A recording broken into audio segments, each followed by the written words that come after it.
नमस्कार, स्वागत है आपका न्यूज क्यूज इंडिया में और स्वागत है देश दुनिया की खबरों में। सबसे पहले नवरात्रि के लिए तहे दिल से न्यूज क्यूज इंडिया आपको शुभकामनाएं देता है। जब नवरात्रि की बात आती है तो हमारा दिमाग पाठ पूजा, देवी माँ की अर्चना, आरती तक ही सीमित रह जाता है। लेकिन क्या आप जानते हैं कि नवरात्र का त्यौहार क्यों मनाया जाता है? इससे जुड़ी एक पौराणिक कथा है। महिषासुर नाम का एक बड़ा ही शक्तिशाली राक्षस था। वो अमर होना चाहता था और उसी इच्छा के चलते उसने ब्रह्मा की कठोर तपस्या की। ब्रह्मा जी उसकी तपस्या से खुश हुए और उसे दर्शन देकर कहा कि उसे जो भी वर चाहिए वो मांग सकता है। महिषासुर ने अपने लिए अमर होने का वरदान मांगा। महिषासुर की ऐसी बात सुनकर ब्रह्मा जी बोले, जो इस संसार में पैदा हुआ है उसकी मौत तो निश्चित है, इसलिए जीवन और मृत्यु को छोड़कर जो चाहो मांग लो। ऐसा सुनकर महिषासुर ने कहा कि ठीक है प्रभु, फिर मुझे ऐसा वरदान दीजिए, मेरी ना तो मृत्यु देवता से हो, ना ही असुर के हाथों से हो, ना ही किसी मानव के हाथों से हो, अगर हो तो किसी स्त्री के हाथों से हो। महिषासुर की ऐसी बात सुन के ब्रह्मा जी ने तथास्तु कहा और चले गए। इसके बाद तो महिषासुर राक्षसों का राजा बन गया। उसने देवताओं पर आक्रमण शुरू कर दिया। देवता घबरा गए। हालांकि उन्होंने एकजुट होकर महिषासुर का सामना किया, जिसमें भगवान शिव और विष्णु ने भी साथ दिया। लेकिन महिषासुर के हाथों सभी को पराजय का सामना करना पड़ा और देवलोक पर महिषासुर का राज हो गया।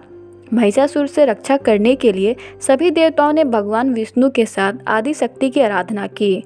उन सभी के शरीर से एक दिव्य रोशनी निकली, जिसने एक बेहद खूबसूरत अप्सरा के रूप में देवी दुर्गा का रूप धारण कर लिया। देवी दुर्गा को देख महिषासुर उन पर मोहित हो गया और उनसे शादी करने का प्रस्ताव सामने रखा। बार बार वो यही कोशिश करता था। देवी दुर्गा मान गई, लेकिन एक शर्त पे। उन्होंने कहा कि महिषासुर को उनसे लड़ाई करने होगा, उसमें उसको जीतना होगा।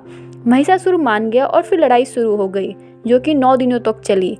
10वें दिन देवी दुर्गा ने महिषासुर का अंत कर दिया और तब से ये नवरात्रि का पर्व मनाया जाता है।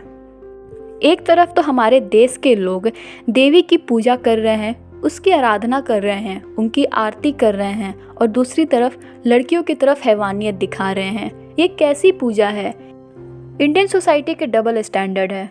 एक तरफ हम 9 दिन पूजा करते हैं, बाकी दिन लड़की पर अत्याचार होते रहते हैं। फिर क्रिमिनल को प्रोटेक्ट करने की कोशिश करते हैं, तभी निर्भया के अपराधियों को 7 साल लग गए सजा पाने में। हाथरस का क्या होगा किसी को नहीं पता। हमारी समाज आधा में बढ़ चुका है। इस माहौल में नारी कैसे अपनी प्रतिष्ठा बचा पाएगी किसी को नहीं पता है। पहले नवरात्र को ही गुजरात में 12 साल की बच्ची का गला काट दिया जाता है। उत्तर प्रदेश में भी कल एक हाथरस से भी भयानक घटना हुआ है। फिर भी हम चुप बैठे हैं। हमारे समाज ही चुप्पी या अपराधियों का हौसला है। आखिर कब तक ये सब चलता रहेगा? हमें रुकना होगा और सोचना होगा कि हम कहाँ जा रहे हैं। आप हमें बताएं कि ये कैसी पूजा है। इसी के साथ मैं आशी प्रतीक इजाज़त लेती हूँ न्यूज क्यूज इंडिया से।